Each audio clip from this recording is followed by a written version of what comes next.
নমস্কার।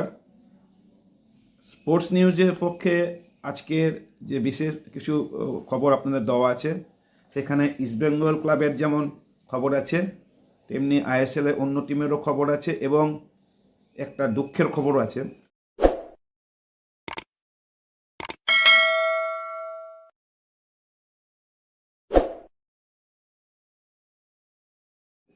দুঃখের খবরটা দিয়ে শুরু করি।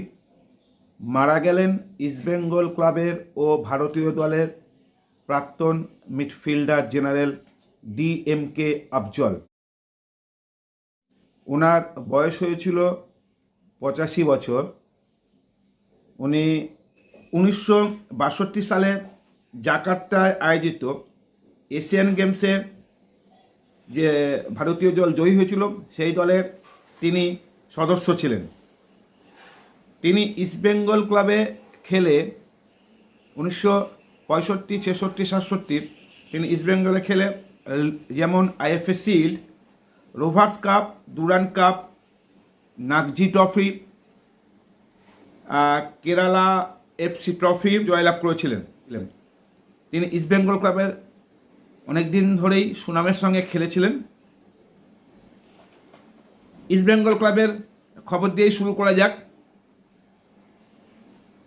ইস্টবেঙ্গল ক্লাবে অনেক দিন ধরেই শোনা যাচ্ছে PV বিষ্ণুর সঙ্গে নাকি বিক্রম প্রতাপ সিংয়ের একটা সোয়াপ ডিল হতে পারে, কিন্তু আমাদের কাছে যেটা খবর, PV বিষ্ণুকে ইস্টবেঙ্গল ক্লাব ছাড়তে চাইছে না।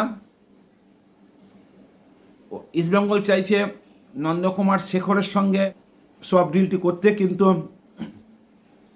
এরপরে কি হবে সেটা সময়ই বলবে। এছাড়া আরেকটি যে খবর, সেটা হচ্ছে ইস্টবেঙ্গল ক্লাবের কোচ থাম্বই সিং তো আজ সৌদি আরব থেকে দেশে ফিরছেন।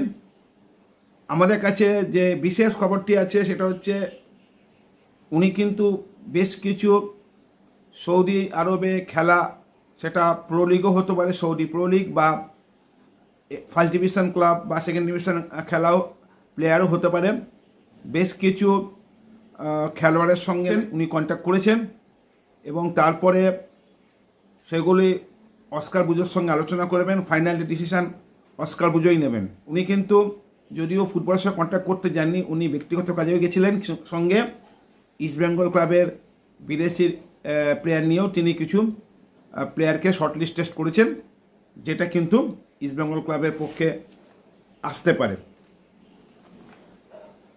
এদিকে আরেকটি খবর যেটা বলছি, পাঞ্জাব FC কিন্তু নিখিল প্রভুকে ছাড়তে চাইছে না। নিখিল প্রভুর ইস্টবেঙ্গল আসার সম্ভাবনা অনেকটাই উজ্জ্বল ছিল, কিন্তু এই মুহূর্তে যা খবর, পরবর্তীকালে হয়তো চেঞ্জ হতে পারে। নিখিল প্রভু কিন্তু ইস্টবেঙ্গল ক্লাবে আসার জন্য মুখিয়ে ছিল। পাঞ্জাব FC নিখিল প্রভুকে ছাড়তে চাইছে না। এদিকে পাঞ্জাব FC ISL-এর যে ট্রেনিং ক্যাম্পটি করবে, সেটা গ্রিসে হওয়ার সম্ভাবনা বেশি, যেটুকু খবর আছে। এবং শঙ্করলাল চক্রবর্তী যদি ওনাদের কোচ থাকেন, তাহলে উনি হয়তো ডুরান্ড কাপে পাঞ্জাব FCর হয়ে কোচিংয়ে থাকবেন। কালকে চ্যাম্পিয়ন্স লিগে ইন্টার মিলান ভার্সেস বার্সার খেলায় ইন্টার মিলান 4-3 গোলে জয়ী হয়েছে। ফলে টোটাল 7-6 গোলে, মানে ফার্স্ট লেগ সেকেন্ড লেগ মিলিয়ে 7-6 গোলে জয়ী হয়ে চ্যাম্পিয়ন্স লিগে ফাইনালে পৌঁছে গেছেন। এরপরে যে খবরটি আসছে,